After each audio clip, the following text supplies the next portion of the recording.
The New York Jets have their first preseason game tomorrow against the Washington Commanders after they hosted them for a joint practice. This will be the New York Jets' first preseason game out of 3 this season. Who better to bring on to talk all things New York Jets than New York Jets content creator, Mr. Jake Asman. Let's roll. J-E-T-S, Jets, let's go. Jets wide receiver Wesley Walker. Wesley, how you doing today? ESPN writer Mr. Rich Cimini, Jets reporter for The Athletic, Mr. Zach Rosenblatt, Hall of Famer and Jets legend Mr. Marty Lyons. Your host, Connor Law.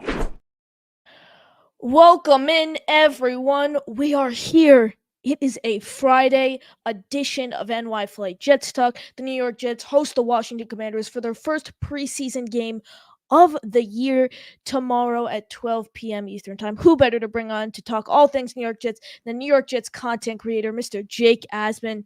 Jake, how you doing today?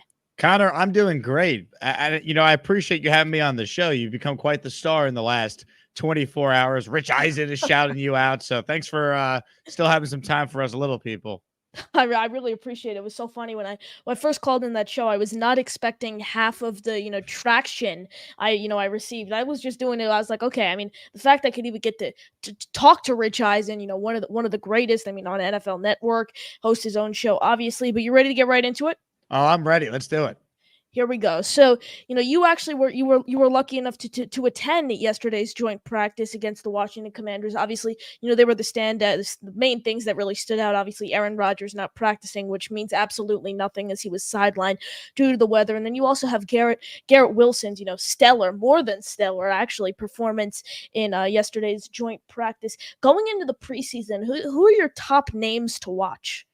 Yeah, I think you look at the rookie class, Connor, because those are the guys who are going to play the most. I don't think you're going to see a lot of Aaron Rodgers, if any of Aaron Rodgers, for example. I don't think you see a lot of Garrett Wilson.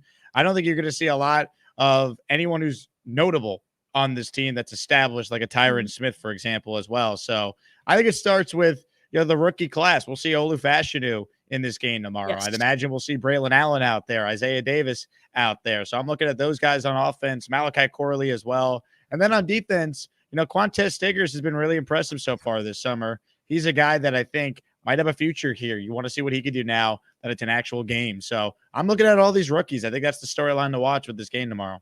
Absolutely. You mentioned Isaiah Davis there, and he's one of many players who are, practicing returning kicks, especially with the new kickoff rules. Now, NFL teams will be required to have 2 players lined up ready to return, and there are a lot of guys that back there. I mean, you even have like the wild cards, like Tyler Harrell, undrafted free agent. You have a lot of guys, a lot of guys competing for that job. Who are the main guys you think are going to see those reps? Because obviously, you look at that Gibson Corley Davis combo. I think those guys will be involved, in some capacity this season. But who are the names you're going to watch for that job in the preseason? Yeah, I think you nailed it. I think those are the names. And I think, the uncertainty of what the new rules exactly are and the impact they'll have, I think it kind of leads yourself to thinking it's an open competition going into the summer. I do wonder how often or how much Xavier Gibson will play. He just returned the practice this week. Is he someone that is going to be out there competing? As not just a receiver, but on the kickoff team? You'd think he probably would be. He's only a second-year player. He was a UDFA a year ago, so I would expect him to play. And look, to me, if Malachi Corley somehow wins that gig, that would be something, because from my experience watching the new kickoff so far, Connor, at the practices I've been at, it feels like a giant run play. And what's the thing we say about Corley? Well, he's the best yards after the catch in college football. He's the Yak King. So a giant run play, Malachi Corley as your returner, that'd be exciting to watch. So I definitely want to see if he gets any opportunities as well.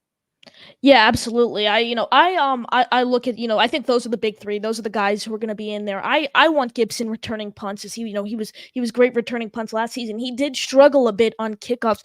Personally, I want the 2 rookies back there returning the kicks, and that's Isaiah Davis and Malachi Corley. But staying with the topic of special teams there, Irv Charles has been a name that's been floating around. The thing is, thing that I think the only downside is he wouldn't have a role in the offense if he was to make the roster. He played great when he played gunner last year, but he wouldn't have a role in the offense. Do you think it's really worth it if the Jets want to use a roster spot on a player like Charles just to play special teams? I think that's a question for Brant Boyer, right? He's, to me, one of the best special teams coordinators in the league, surviving 3 different coaches. If he thinks that Herb Charles is so good at the gunner spot, and with these new rules, you need him, then I think he'll make the team, because they carried Justin Hardy for 3 years, and he was not a corner. He was truly, a special teams only player. So I think it comes down to, one, Herb Charles, and if he continues to be the guy they believe he can be, that gunner.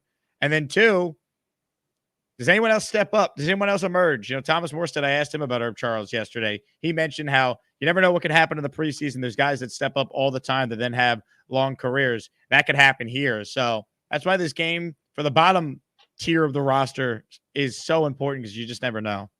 Yeah, absolutely, and I completely agree. But with the the wide receiver room, they carried 7 to start last year, and there's definitely a chance that they carry 7 to start this year, just given how many players are competing there and how many are so talented. One of the main names there, he's played with Nathaniel Hackett, he's played with Aaron Rodgers. He seems to have the trust of the coaching staff. That is Malik Taylor, and when Gibson was out, he capitalized on every opportunity that came his way. Could you going into preseason, what do you think his role is going to look like? Say the name of the player again. It got cut off. Malik Taylor. Malik Taylor. Yeah, he didn't practice yesterday when I was out there, so I don't know if he's going to play tomorrow. The Jets didn't have practice today, so no one got to ask Robert Saleh about that. It was no media today. So I wonder what his role is when he's out there, because Jason Brownlee's starting to come along, make some plays after a slow start. So that was encouraging to see. He scored the only touchdown in the green and white scrimmage last week. Malik Taylor, because he does know Aaron, he does know Hackett, he's been in the offense a while, I think he'll get every opportunity. But I think at the end of the day, Connor, he's more likely than not to be a practice squad player. Yeah, absolutely. I look at Brownlee and Taylor there. I think either one of them could actually land a spot on the practice squad. In my 53-man roster prediction that I released on Jet X Factor, it actually came out earlier today. I had Brownlee making the practice squad and Taylor making the roster. But I honestly think it could be either or there, because I look at both those players and I don't really think a team is gonna really make a move and try to snag those players off the Jets practice squad. I think those are 2 guys that you can kind of stash there, keep them, and then elevate them, as NFL teams could do that 3 times a year before signing them to the active roster. But yeah, the wide receiver room is definitely something to keep an eye out for. And they added a lot of depth there this offseason, whether it was adding Malachi Corley, signing Mike Williams in free agency. Obviously there are some question marks there regarding Williams' health. What do you think this means for Garrett Wilson going into 2024? As we saw last year, he really had to do everything: play the slot, play on the outside, and then hopefully the talks of Lazard progressing, we hope that just translate this season, as he's very solid on the outside. What do you think these additions really mean for Garrett Wilson? Look, to me, even if they didn't make all these additions around him, just getting above average quarterback play, or even average quarterback play, Garrett Wilson is going to find ways to make plays. I mean, he was the best player on the field yesterday in a monsoon with Tyrod throwing to him. It's not even like Aaron was out there due to the weather conditions. And if you think about it, Garrett's had a great summer. It seems like every practice he's made 1 or 2 flash plays and everyone's going crazy. Yesterday, he had his best day of training camp in a monsoon with Tyrod throwing him the ball, because think about it. The best corner on the commies is probably what? The 4th or 5th best cornerback on the Jets. So Garrett got a chance to really go up against a secondary that wasn't the elite secondary the Jets have, and you saw what happened. He's going to be great regardless. Now, do I think him being able to play in the slot more, because you have Mike Williams and you have Malachi Corley and you have Lazard, who might be competent with Rodgers throwing to him, do I think that helps? 100%. Because I think if you look at Devontae Adams in Green Bay, he did a lot of his damage from the slot as well. So they'll move Garrett around. They'll try and get him free releases at the line of scrimmage. They'll try and find the right matchups for him to get the ball. But I don't care where you put him. He's going to make plays, because I think he's one of the 5 best receivers in the NFL, and I think he proves that this year. Yeah, absolutely. We know I had Jeremy Fowler on the show of ESPN, and when he did his surveys of, ranking the top 10 players at every position, Garrett Wilson did not crack the top 10. I was like, hey, Jeremy, what do you think was the main cause for that? He's like, it's just poor quarterback play. A full season with Aaron Rodgers. I mean, Garrett Wilson is, I've said it time in and time out, just the way, he's been able to produce with all these different quarterbacks. It kind of reminds me a little bit of Terry McLaurin on the Commanders, the way he was able to balance. I mean, that Taylor Heineke, Alex Smith, Kyle Allen mix. I mean, that was that was horrendous. I mean, nothing is as worse though as Simeon, Boyle, and Zach Wilson. Nothing is worse than that. But Jake, we got Boy Green in here, and he wants to know which players on the Jets roster do we think will be claimed off waivers if they get cut? Ooh, it's a good question, Boy Green. I'm going to ask you the same question when we do our show together at 4:30 Eastern today. Shameless plug, Connor. Now, as far as which players on the roster bubble, I mean, it'd be interesting to see if, as you brought him up earlier, Connor, Malik Taylor, if anyone would take a chance on him, or if they choose Taylor over Brownlee. Hey, Brownlee was on the team all last year. Anyone take a chance on him? If they cut Herb Charles because they think they're good on special teams, they found a gunner. I think someone's going to claim him because he showed a lot last year of potential. I'll give you a name that no one's talking about, and only we care because we're crazy Jet fans. Austin Seibert did all the kicking yesterday. Zerline had like the off day. He just wasn't kicking in the monsoon. So if Austin Seibert gets cut, which he will because Greg the Leg is signed and he's going to be this team's kicker, someone's going to claim him because he hit every kick in the monsoon yesterday. So I'll give you a random name, Austin Seibert. Someone's claiming him. Wow, Austin Seibert. That's a really it's it's so funny how they like Austin Seibert. I don't know how he's still on the roster or why they'd even waste a training camp body on him. I mean, we saw him, didn't he get when Greg the Leg had to like miss a game last year or something, they added him and then they put him back down on the practice squad, and then he's never left the organization since, which is wild to think. But going into the preseason, the Jets have a lot of undrafted free agents who I think could legitimately make a run at the roster, three of which include Braden McGregor, Leonard Taylor, and Eric Watts. Out of those three going into preseason, who are you the highest on? Eric Watts, I think, is the guy that has like maybe turned some heads. Leonard Taylor, though, yesterday, he had a good practice. I saw him win multiple reps, had a good TFL on one of the drives that I think it was Mariota was the quarterback for the Commies. It might have been Sam Hartman. I couldn't tell because I was getting drenched watching this, but he's a guy. All those guys you mentioned there, Connor, it's tough to really evaluate because they're not truly hitting yet. I think we start to get a better idea tomorrow when the pads are on and it's real football. Yeah, absolutely. The preseason's definitely like it's you could I was able to attend one of the practices, and it's like even when you're there, you're watching. They're not even when they quote have pads on. They're not even really tackling each other. It's still kind of like two-hand touch. But the preseason, you're going to see full contact and everything.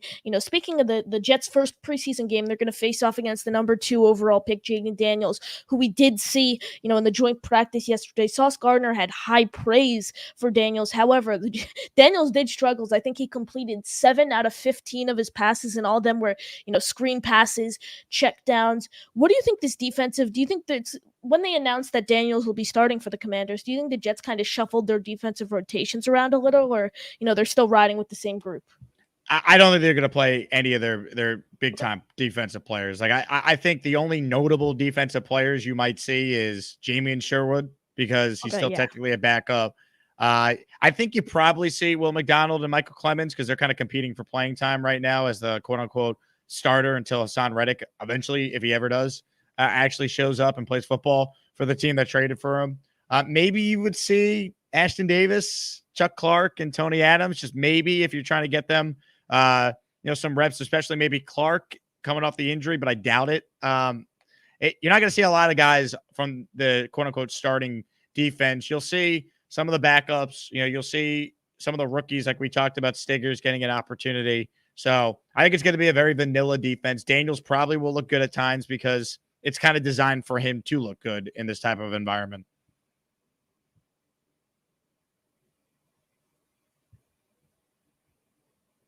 I think Connor froze, and I'm on the show by myself right now. I will take over. Let me call into the Rich Eisen show right now. Hey, Rich, it's Connor. I've aged about 20 years. How you doing? Yep. That's me, Connor Long. I came on your show and then I aged 20 years. I went from 13 to 33. Exactly. Yep. I know. 17-0 in the regular season, 20-0. Super Bowl champs. I'll see you at the parade. All right, bud? All right. Thanks, Rich. I'll talk to you soon. You got it. Yep. Yep. Go Jets. Exactly. All right. Now it's actually my show. Connor is just gone. I would love to bring some people up, but I don't have access to do such a thing. All right, here's what I'm going to tell all of you people to do. If you haven't subscribed to Connor's channel, I'm convinced that you hate children. All right. Is Connor back? There he is. I was hosting the show. Oh, I love it. So I I don't know what happened. The lights flickered behind me. My Wi-Fi just went out here. I checked my phone and went off. So I'm currently connected to the hotspot on my iPhone right now. So we just have to hope this holds up here. But yeah, back to what I was saying there. You mentioned Ashton Davis, Chuck Clark, Tony Adams. All three are safeties. Are safeties there, and that's definitely a position of need, a position that I think might be a little thin for the Jets. There is Chuck Clark is in line to be one of the starters. Meanwhile, he missed the entirety of the 2023 season. What do you think are some position rooms other than safety that the Jets should be concerned about? Man, it's a good question. I don't want to say concerns, but depth at receiver, you feel better about it with Mike Williams back for sure. But until he's out there and he's playing with Rodgers and 11 on 11, you're still like, all right, like, let's hope no one else gets hurt in that room because they really can't afford an injury. I mean, let's be real. They can't afford to lose Garrett Wilson, of course. He's their number one. But, God forbid you do lose him, then you get thin real quick, right? So, I would like another receiver at some point. Maybe that's Devontae Adams. But if you tell me everyone's healthy, I think they're fine. I mean, look, it's kind of crazy to say, but this team really doesn't have that many holes. Like, the only knock on the Jets is, are they going to stay healthy? And when they say, are they, it's really Aaron Rodgers because they're going to have some injuries like every team does. Tyron Smith is probably not playing a full year because he never does, but they're equipped to handle that with Olu. They're equipped to handle some injuries at various positions because they have so much talent.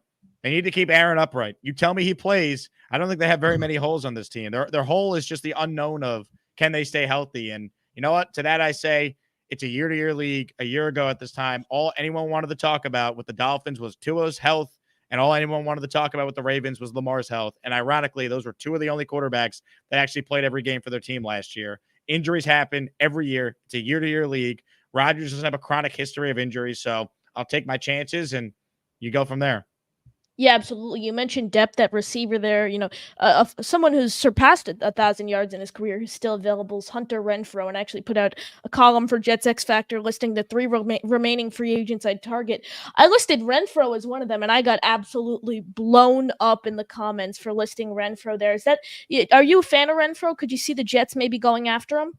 How did you handle getting blown up in the comments? Were you shaken to your core, or did it kind of rub right off your shoulders? You were fine? No, actually a lot of it. I didn't even respond. I don't bother with that. But it was, a lot of it was because I said McGovern was someone for the Jets to target as well to re-sign. I don't know what I get he was, unhealthy last year, but I mean he's a cheaper guy. But going back to the Renfrow point there, what are your thoughts on Renfrow? He's been very consistent on third down, has experience playing both slot and the outside, more experience in the slot, and he's been a very consistent third down target. I like Renfrow. I don't know if anyone besides maybe me likes him or you because no one signed him. So, yeah. I mean, as a cheap option, I'm with you. I like your idea of McGovern, though. That to me is way more realistic, not just because he shares the same name as you, Connor, but because he's cheap. He knows the offense. And to me, he's a better insurance policy than like Isaiah Newman or Jake Hansen. Like McGovern can also play guard too. So, God forbid there is an injury to Tippmann. He could be your backup center. But, I think Connor McGovern is worth bringing back. Maybe he's not healthy, and that's why he's still unsigned to this point. But that to me is more likely than Renfrow at this point. Yeah, but Jake, we got a caller on the line. You ready to go to him? Oh, do we ever? Okay, let's do it. We got VR joining the show. Hey. VR, how you doing? Hey, what's going on, guys? It's great to see you. Thank you for having me on your show. Of course. Connor, I just want to say you're doing such a great job. It's besides the point. Regardless of your age, which everyone is amazed with, legitimately, you are a great content creator and Thank you. interviewer. So I just wanted to give you Thank kudos you. for that. Awesome job. Appreciate it. My question has to do with you were just talking about the offensive line.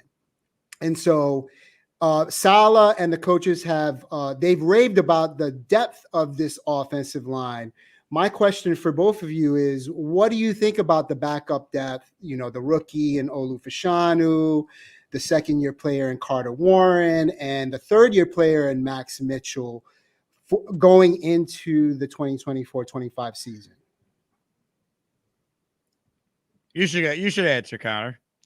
I got you. I normally let the guests go there first, but yeah, in terms of No, it's your show. You're the big celebrity nowadays. Yes, VR absolutely. and I are just here for the ride. Exactly. so I'll start off with Mitchell there. You know, Mitchell, I think what might, save his spot on the roster this year was his ability to slide in and, be depth at the guard position last year. He wasn't great at guard, but again, depth is depth, and that's what the New York Jets are looking for on this roster. Every single roster spot's available. You could, as much depth as possible there. But yeah, I think, in terms of, I think Morgan Moses and Tyron Smith, if those two could stay healthy, we're going to have the most successful tackle room we've had in a long time. And, I think those two are going to really do a great job of mentoring Fashanu, Smith, and not Smith, Fashanu, Mitchell, and Warren. Warren's coming off of a bit of a shaky season. I don't want to see him or Mitchell a lot in 2024, but I think a dark horse to really watch in this offensive line room is someone who Boy Green actually had on his show, and that's Cole Laval.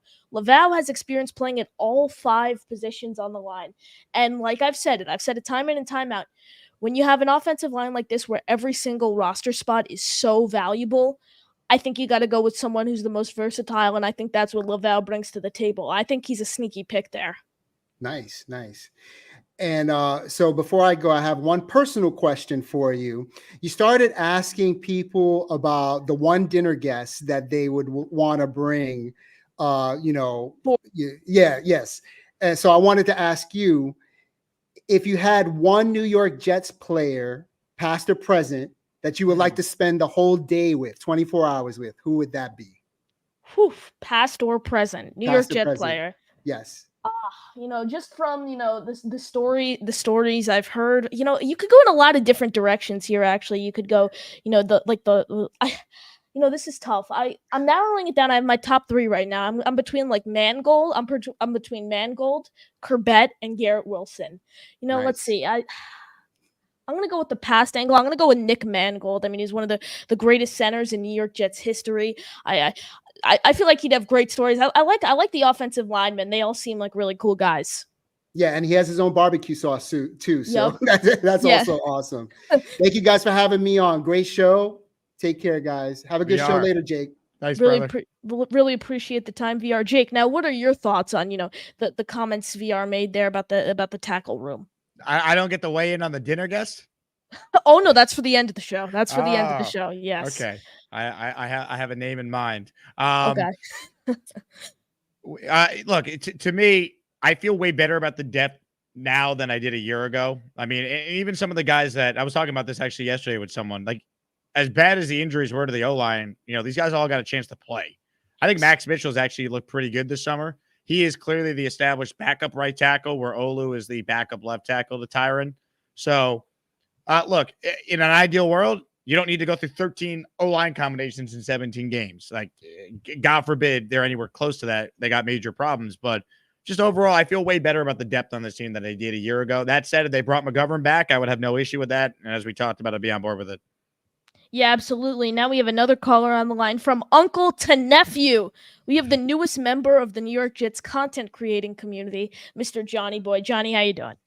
Connor, what's going on, brother? Jake, how you doing, man? Connor, dope stuff with Rich Eisen, bro. Like, dude, when I heard it, I was watching the show because I watch his stuff, and I was like, no way, that's Connor, dude. So dope, man. Like, blessings and blessings, bro. Like, keep up the great work, man. Just like what Jake said on his feed, dude's coming for the top spot, man. So he's taking all our jobs. Thank you. I appreciate it. I mean, it's definitely tough to get on that show, just given the amount of like I was when I first the first time I actually even I've listened to a show definitely time in and time out, but the first time I actually knew they took callers is when Boy Green actually first called in about a month ago, and I was like, well, I had no idea the Rich Eisen show actually took callers, just given because it's like that's such a professional show, obviously with Rich Eisen there, and how out of hand things can get with callers as we've seen on many shows in the past. But yeah, Johnny, really appreciate you the call. Yeah, dude, I wanted to ask you guys in regards of Garrett Wilson, right? One of the things that I've been seeing, and shout out to Jake for like all the stuff he's been putting out, man. I mean, dude's working like triple overtime, bro. So, but I've been seeing that they've been moving Garrett Wilson into the slot a lot, and he's doing damage over there when he touches the base. Connor, I know one of your things was with the regards of Malachi Corley, right? I know there's the beef that's in there. I don't know if you knew about that, Jake, but but anyways, do you think that we're going to see Garrett in the slot a lot more like a Devontae Adams when he was in Green Bay, or is he just going to be strictly on the outside? And so, question for both of you guys. Jake, take it away. You've been at practice. I think he's gonna have a role, Johnny. I think they're gonna kind of ease him in, though. I don't think it's gonna be like all at once. I think Gibson's still gonna play a lot. I think you'll see Lazard out there with Garrett in the slot and Mike Williams in packages too a lot. I think by the end of the year, though, Malachi Corley's gonna have a big time role on this team, though. I could definitely see that. Yeah, Okay. absolutely. Like, here's the thing with Corley. I think his chance to really make a statement is show like first off earn the kickoff job, because I think he will. I think him and Davis are going to be the two guys back there returning kicks, and then I've said it before. I think it's going to kind of be similar to what the Jets did with Xavier Gibson last season, where he starts off in that kick returner role. He shows success. Then they kind of, couple weeks into the season, they start, giving him more offensive responsibility. I think Malachi Corley, though, until we see him as like a main focal point of the offense, I definitely think it's going to take a year or two. Yeah, it's exciting to see him playing different roles, Garrett Wilson, and just being able to completely, master the wide receiving role itself. So, dude, he needs to be a long, lifelong Jet, man. So appreciate you guys, man. Jake, as always, man. And Connor, dude, keep doing your stuff, man. We're all rooting for you, dude. JETS, really baby. Jets. There we go. That's the spirit. Great call as always from Johnny, an absolute legend in the New York Jets community. But yeah, in terms of Corley, we heard what Coach Saleh had to say. He is, quote, long way to go. I mean, that was about 2 weeks ago. We've seen him kind of have more increased responsibility there. But one more thing I wanted to touch on is I don't think I've actually spoken about it. It was a minor signing the Jets made. They added Deion Jackson. He spent most notably with the Colts. He spent time with the Browns and the Giants. He led the Colts in 2022 in receiving with catches and yards. He was their starting running back in week 1 of 2023. He recorded 14 yards on 13 carries and then 2 fumbles. He was released after a couple weeks into the year. With that being said, you see a guy like Izzy Abanikanda who's on the fringe of making this Jets roster, and then you have Xavier Valade who's shown flashes. What do you think this case is for Jackson? Do you think he's a practice squad guy, and can he push Valade or Abanikanda off the practice squad or roster? He's going to get a chance. I think he's probably a guy that will maybe give a chance on some special teams. Preseason will tell us a lot. We're talking about, the 51st or 52nd player on the team with that one, right? Like a very back end of the roster. I don't even know, Connor, if they're going to keep more than 3 running backs. Like I could very easily see them say, we'll carry the 3 and we'll keep someone on the practice squad in case someone gets hurt. Like I could see that being a way they go about it. Last year, they had to keep 4 because you had Carter, you brought in Cook. You obviously had Brees coming off the injury, and then you weren't going to give up on Izzy after you drafted him in the 5th round. So this year, maybe they only keep 3, and then all those guys are cut and probably on the practice squad unless someone claims them. Yeah, I think they're going to carry 3. I definitely think they will carry 3 there, And then I think Valade and Abanikanda are going to be two of the guys on the practice squad. But Jake, we have another caller on the line. Do you have time for one more call? Let's do it. Here we go. Nick T joining the show, who was cut off. End the show. Get him out of here. Get him off. He doesn't have a shadow realm, Jake. He can't do that. Not yet. He will. Don't give him any ideas. Nick, how you doing? Stay good, Connor. Stay good. Glad to I'm hear. good. I'm good. How are you guys doing? I'm doing well. So I'm curious. I heard like some brief reports on it. This kid Taylor, this undrafted rookie free agent. Is there any reports that you need 3 defensive tackles, right? But I don't know what his abilities are as like more of a run stuffer. It seems like that's what you'd need opposite Quinnen, right? So I'm curious if he has are you guys hearing anything in terms of his abilities to get up to number 3, or is he more probably competing practice squad this year, developmental guy? Jake, take it away. He had a good day yesterday. I don't think he's going to make the team. I think he's probably more of a practice squad guy, but he's competing with some of the other UDFA guys we brought up earlier that, we'll learn more in these preseason games because it's so hard to evaluate. They're not fully hitting. It's just like the preseason will matter so much more for those like bottom tier roster players who are trying to make it. Yeah, absolutely. Taylor, I thought going into camp, he had the best chance out of Watts, McGregor, and himself. I thought he had the best chance of making the roster now. I think he's honestly probably third on that list, just given the way Watts and McGregor have stood out so far throughout camp. And, people are forgetting going into 2023 before the draft, Taylor, after his stellar 2022 season, there were talks of him possibly being a first round pick. And then, he just had a terrible 2023 season, which left him, recording, I think, 3 sacks he had. And then, there were still talks, though, at the time he was going to be like, okay, he's going to be a 3rd or 4th round guy. Trevor Sikkema, Connor Rogers were both really high on him. He ended up not getting drafted. The Jets picked him up. I liked the addition at the time, but yeah, I think he's a practice squad guy. No, good to hear. It's interesting. The other point is today, I think this happened like 15, 20 minutes ago. At least I saw it on my feed, but Juju Smith-Schuster. Yeah, yep. Yeah.